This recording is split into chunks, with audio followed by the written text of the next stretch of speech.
5살 아이를 키우는 어느 부모에게 생긴 일입니다만 이 아이 부모 입장에서는 정말 하늘이 무너지는 사건이 있었습니다. 어느 날 갑자기요 아이가 막 열이 나는 거예요. 한 40도 가까이. 뭐 때로는 40도도 뭐 넘고 오르락 내리락 하니까 엄마가 얼마나 놀래요. 게다가 기침까지 하고 부모가 당장 구급차를 부릅니다. 그리고 아이를 태워서 병원으로 갔습니다. 응급실로. 그런데 열이 펄펄 끓는 이 아이를 안고 나중에 집으로 다시 돌아와야 했다고 합니다. 다음 날 또 아이가 숨을 가쁘게 쉬는 거예요. 아이를 안고 병원에 뛰어갔습니다만 이번에도 입원을 시키지 못하고 집으로 돌아와야만 했습니다. 그리고 며칠 뒤 아이는 숨졌습니다.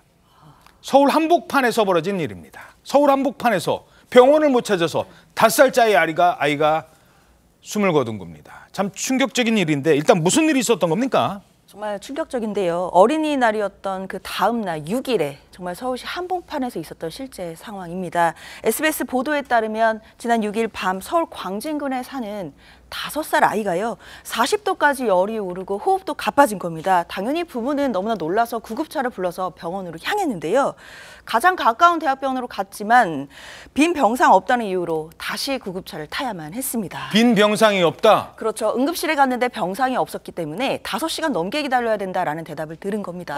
그러니까 빨리 다른 병원으로. 그렇죠. 그러니까 다시 구급차를 타고 소위 응급실을 찾아 또 산만리를 떠난 겁니다. 예. 그렇게 첫 대학병원까지 포함해서 4곳에서 응급실에서 받아주지 않게 됐고요. 결국에 마지막 5번째 병원에서 진료를 받았는데 예. 그 진료를 받을 때도 조건을 달았습니다. 어떤 조건이요? 입원을 안 하겠다는 조건이었어요. 입원을 안 하고 진료만 받는다라는 조건으로 진료를 받았는데요. 일단 부모 입장에서는 급한 대로 그거라도 그렇죠. 해야죠. 당연히 부모 입장에서는 아이가 40도에 열이 오른 날이면 정말 정신이 없을 상황이었을 텐데 그 5번째 병원에서 급성 폐쇄성 후두염이라는 진단을 받고 치료를 받았는데 입원을 할 수 없었기 때문에 다음날 새벽에 귀가를 할 수밖에 없었습니다. 급성 폐쇄성 후두염. 아이의 목이 지금 뭐가 잘못됐는데 이게 지금 급성으로 병이 급격하게 악화되는 거예요. 열이 40도까지 오르잖아요. 그런데도 집으로 돌아왔어요? 뭐 진료도 가까스로 받은 상황이니까 부모로서는 선택의 여지가 없었던 거죠. 그런데 응급실에서 아마 응급처치를 했겠지만 집에 와서 또 계속 아이가 너무 아프다고 한 겁니다. 그래서 그 다음 날도 또 계속해서 반복이 되니까 다시 전날 같은 그 응급실로 연락을 한 거예요. 다른 병원은 뭐 어차피 응급실도 못 가니까. 예. 그래서 후두염이라고 얘기를 하니까 또 마찬가지 얘기를 하는 겁니다. 이 와서 응급처치를 받을 수가 있는데 입원은 안 된다. 그래도 올 거면 와라 라고 했다는 겁니다. 어쩔 수 없이 거기라도 가야겠다라고 나가려고 준비를 하는데 아이가 화장실에 가더니 소변을 못 보겠다고 하고 숨을 못 쉬겠다고 하더니 갑자기 그냥 쓰러졌다라는 거예요. 아이 엄마에 따르면 들어간 지 1초도 안 돼 쓰러졌다고 하고 그래서 집 근처에 있는 그냥 응급실로 다른 데로 갔는데 결국 사망했습니다. 아이가요. 갑자기 엄마 쉬가 안 나와 그랬대요. 그래서 왜 그래? 그랬는데 그게 마지막이었습니다. 화장실을 들어가자마자 그냥 쓰러지고 숨졌습니다. 이걸 본 엄마의 심정 감히 상상할 수 있겠습니까? 아니 어른도 열이 40도면 응급 환자인데 5살짜리 아이잖아요. 얘는. 참 저도 이 보도를 보고 어떻게 우리나라에서 이런 일이 있을까라고 생각을 했는데 이 병원들의 입장은 이렇습니다. 이제 국내 최대 소아 응급병상을 갖고 있는 A병원 같은 경우는 대기 환자가 너무 많았다. 그리고 BC 병원 같은 경우는 일단 소아 응급실이 따로 없고 성인 환자들만 침상이 있다. 그리고 또 어떤 곳은 야간에 소아 응급 환자는 받지 않는다. 이런 이유들이에요. 그러니까 소아 응급 어린아이라서 안 받는다. 뭐 이런 규정이에요. 지금 말하자면. 거기다가 또 지금 이것도 확인해봐야겠습니다만 해당 보도 중에 이제 어떤 한 병원은 이 담당자의 착각으로 입원이 안 된다고 잘못 말했다.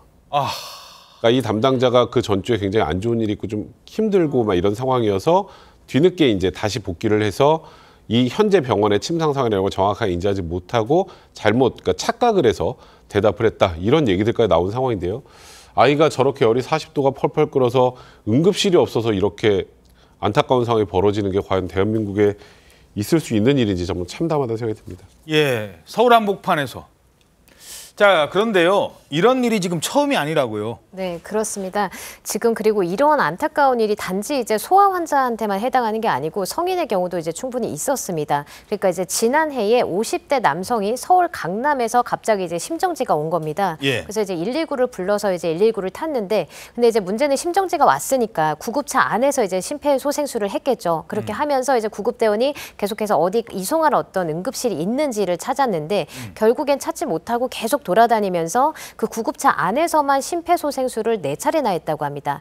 그러다가 결국에 한 병원에 이송이 됐는데 끝내 숨지는 그런 안타까운 사건이 있었고요. 예. 그다음에 또 이제 지난 3월에도 이제 대구에서 한 10대 이제 중증 외상 환자가 있었습니다. 그러니까 뇌 부분을 다치고 이제 발목이 부러지고 이런 어떤 상태였는데, 근데 이 경우에도 이송할 응급실이 없어서 결국에는 응급실을 찾아서 돌아다니다가 2시간 동안 다니다가 결국에는 치료를 받지 못하고 숨지는 그런 안타까운 사건이 있었습니다. 과다출혈로 결국 2시간 동안 헤매다가 그렇죠. 숨졌군요. 네네. 그래서 이렇게 좀 안타까운 이제 제때 이제 치료를 못 받고 응급실에서 이제 재이송되는 이런 사례가 지난해에만 7,500여 건이 넘는다고 합니다. 7,600여 그렇죠. 건 가깝다고요. 네네. 굉장히 이제 많은 어떤 경우인데 왜 그러냐면 이제 이유가 제일 첫 번째가 이제 치료할 전문의가 없어서라고 하고, 그다음에 또 두 번째 이유가 응급실 병상이 부족해서라고 합니다.